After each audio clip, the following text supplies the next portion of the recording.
Related research on Kelly's personal construct theory. Gender as a personal construct. The research was led by Marcel Harper and Wilhelm Skolman. In the Harper and Skolman study, participants were mostly female students from a university in South Africa. The research required that the participants say whether their person portraits were descriptive of women, of men, of neither, or of both women and men.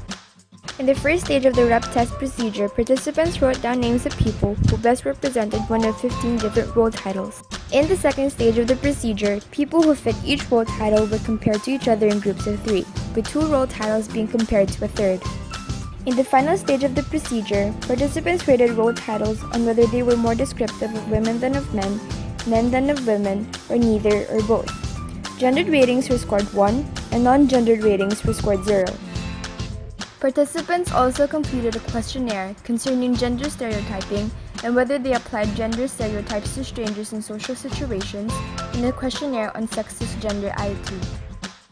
Results showed that those who used gender most as a way of categorizing people on the rep also were more likely to apply gender stereotypes to strangers in social situations.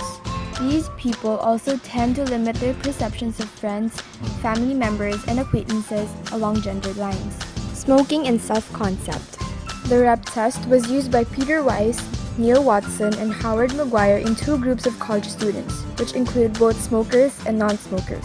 They predicted that smokers would identify with and rate their own personalities more similar to the personality descriptions they had of other smokers than of non-smokers. They also predicted lower self-concept for smokers than of non-smokers. First, participants gave initials of 3 smokers and 3 non-smokers they knew, and the researcher later presented the participants with 18 different triads of 2 smokers and 1 non-smoker, and 18 triads of 2 non-smokers and 1 smoker. Participants then described how the 2 were similar to each other and different from the third. Then they judged how the 2 were different from each other and similar to the third, resulting in 18 smoker personality trait terms and 18 non-smoker personality trait terms. The 36 personality terms were then used in a self-concept assessment in which participants rated 4 distinct forms of self-concept: the real self, real social self, and ideal social self. As predicted, smokers identified more with their descriptions of smoker personalities and vice versa for non-smokers. Among the more frequent traits attributed to smokers were laid back, outgoing, lazy, and loud, whereas the more frequent traits for non-smokers were quiet, studious, friendly, and athletic.